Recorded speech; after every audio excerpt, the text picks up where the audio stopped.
is Chris Rose, and I first met Tom when I was 19. I was actually sitting on what was then Brady Street, and has since been renamed Reconciliation Way, I think. And I was waiting for a gallery owner to come look at my art, and the gallery guy stood me up, and Tom walked past, and he was like, "What do you have there? What are you doing?" And I was like, "Oh, I have my art. I'm waiting for this guy, but he never showed up." And he's like, "Well, bring it down to the, gallery where I'm going." So I walk down with him, we go inside, he looks through my art, and he's like, "This is good. This is like, reminds me of Basquiat," which I was like, wow, that's huge, and I wasn't even sure if I was going to be a visual artist yet, I hadn't shown anyone really my drawings ever, and he was the first person of authority to ever encourage me and help me, and he immediately asked me to do something for an upcoming show. And I worked with TAC Gallery. I got a solo show there, my first solo show. That was because of Tom. And he really jump-started my art career.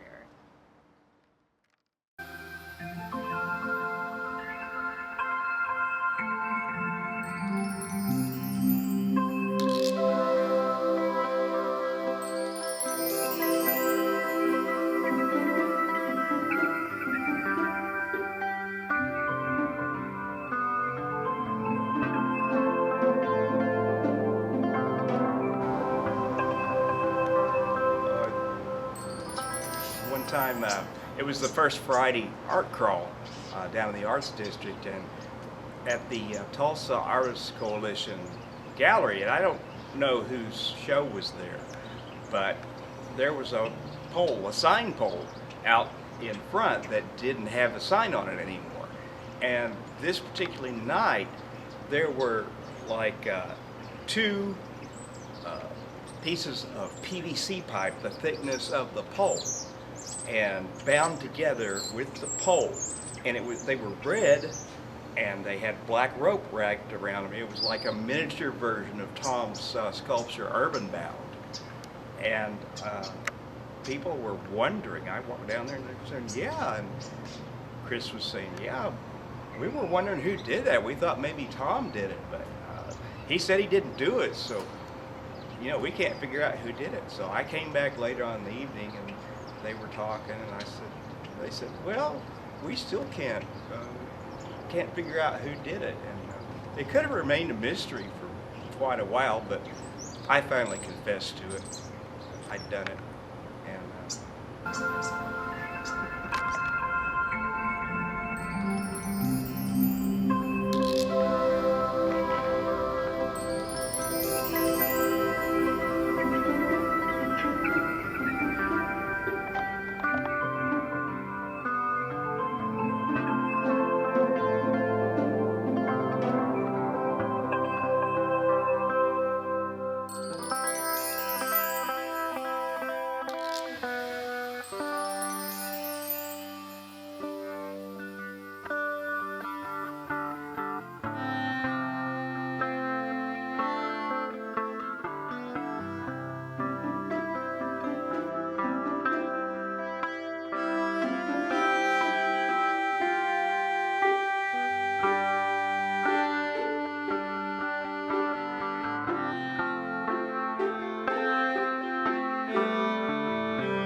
Pershall through some very unlikely method of, I was working on the Arts Commission, and somebody came in and told us, while they were remodeling the River Parks area, they told us that we needed to get those pieces of artwork removed out there, that the Urban Bound and the other three, the one with three poles. So And they were going to throw them in the wood and, chipping. Yeah, pile. they didn't. They weren't, and nobody wanted to volunteer. I've never met Tom, and so I said, "Well, I'll do it. I'll help get those things out of there." And and another woman on the commission also worked with me. And so I called up Tom, and he got angry at me, and he said, "Well, they're not going to be relocated because they're in the right place right now." I said, "Oh, okay. Can I come by? Can I sit down and talk to you about this a little bit? Because that's my job right now, is to find a new home for these pieces of artwork." And he said, "Well, they're okay where they go." I said, "Okay, let me come Let's back talk." and talk to you again." So we looked around, and we finally got Waterworks agreed to take them.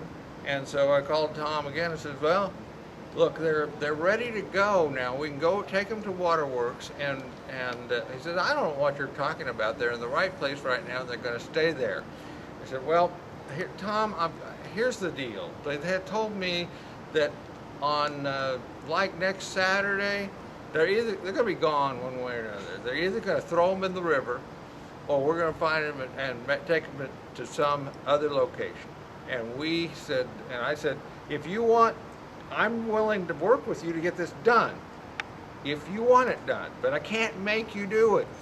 So they're either going in the river or they're going to The wood Waterworks. chipper on Riverside. It was right after Christmas. So anyway, he finally said, I said, "Well, Saturday, if we don't move them by Saturday, I'm done. I can't do any more to help you." And he finally looked at me as a friend, trying to actually do something that would be positive for him. And so we met him out there, and we had a big truck. He took everything down and relocated. It only took a couple of hours. PSO provided the truck, I think. Yeah, somebody volunteered the truck, and it didn't cost anybody anything. So they got relocated. But while I was standing there watching them take the urban bound down, I noticed that Tom had walked off down the river a little ways, and he was talking to somebody that lived in an apartment across on the other side of the river. And I said, on the other side of the street, Riverside Drive, and so I went down there to find out what was going on, because it could be trouble brewing.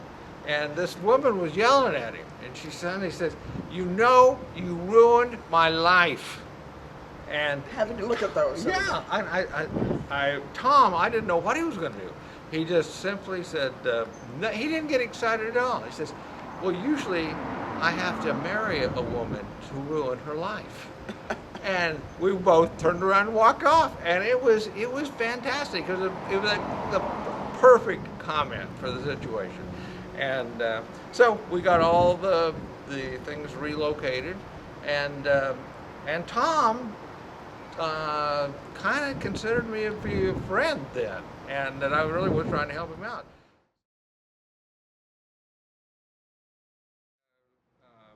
Tom was, so he had to come over to the house, and that's when he met Sandy. Yeah. And Sandy, he would start saying things about were negative and negative about Trying to get him to other straighten out, people. be happier about. Yeah. Yes, and so Sandy, what did you do about that? You kind of like his mother. I did. Yes, I talked to him a lot like a mother. You have to treat other people well, and you take care of your own work and promote it and smile. Yeah. And every time he said something bad, she was sitting there and say, "Tom, now this person that you just talked about has a mother, and as a nice person, so would you start cleaning up your act a little bit and saying nice things about people?"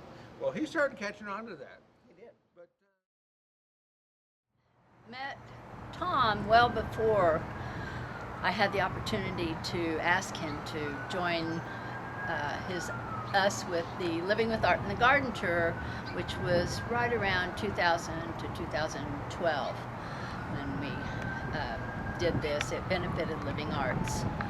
And through the several years, he finally came up with a very unique opportunity to show his work, and he had the opportunity to dump about 100 little ducks in a swimming pool. As the whole show progressed, he was always there always there to inform the garden tour goers to see his ducks in this pool and explain to the people that were there the interaction of these ducks with each other. And about 100 ducks in a huge pool would spread out all over the pool. And he might say, well, this little group of 5 over here, it's playing cards. And that one over there just got out of that card game, so he's out now. Or he might come to another group that was just 2 people, 2 ducks, and that was a husband and a wife. And they were bickering by the way the ducks were interacting.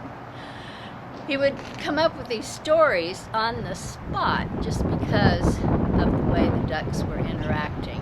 And they were all over the pool. I mean, we couldn't keep them collected in one place, but the opportunity for him to entertain us was to tell us about their social interaction that just off the top of his head would be the story that he came up with, that he elaborated on. Maybe even to the point of the 5 that were playing cards, that there was an ace of diamonds, and he would tell us details about these ducks and what was going on in their social interaction.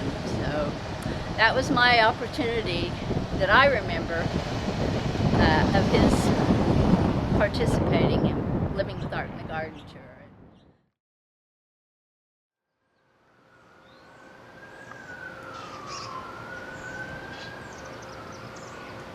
So I was never really around Tom very much, just passing by at art shows and stuff. What I knew of Tom was what everybody said to me about him. Everybody was always bitching about him, and I never thought much about him,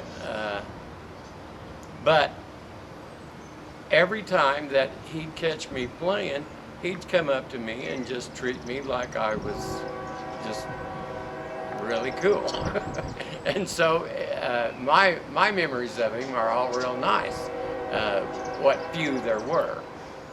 And so at one thing I did with loose bricks at a neighborhood party,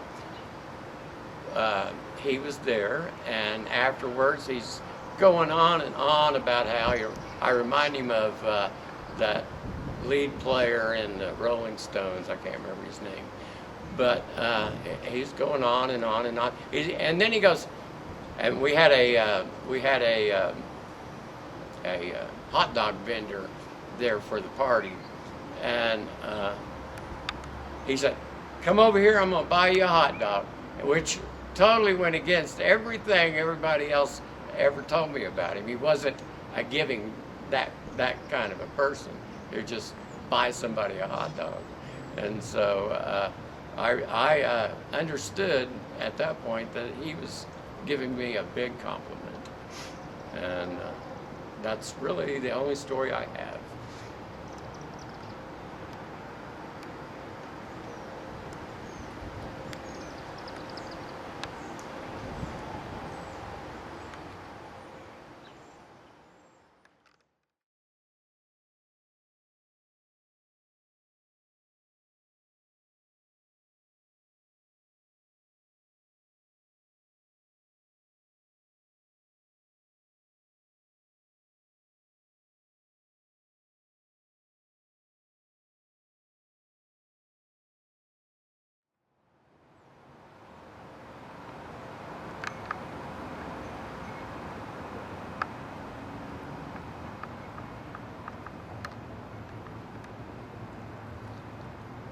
This is the place. This is the place where the Black River bucks and rolls, turning back in trembling genuflection, commemorating the stations of those found and then lost in blood on the cross. where their childhood fancies are drawn. Not colored, but quartered and gutted and turned on a spit like a big, greasy human kebab, seasoned with delusions of grandeur. Baby stuff, really. Not worthy the title, yet often mistaken for dream. Perchance to succumb to bitter spice temptations sprinkled liberally over an open flame. Hot coals untouched by compassion, or cooled by a joke, or dimmed by persistent averting of eyes. And now we have it on good authority that everything we know is wrong. But I'm not so sure about that. So the struggle continues, forever unabated, to nail just one true word to the wall. And if there can only be one word on the wall, then let it be love. Let it be love. Because this is the place where that can happen. And it does happen sometimes. So here, take some with you and go love somebody. Because this is the place.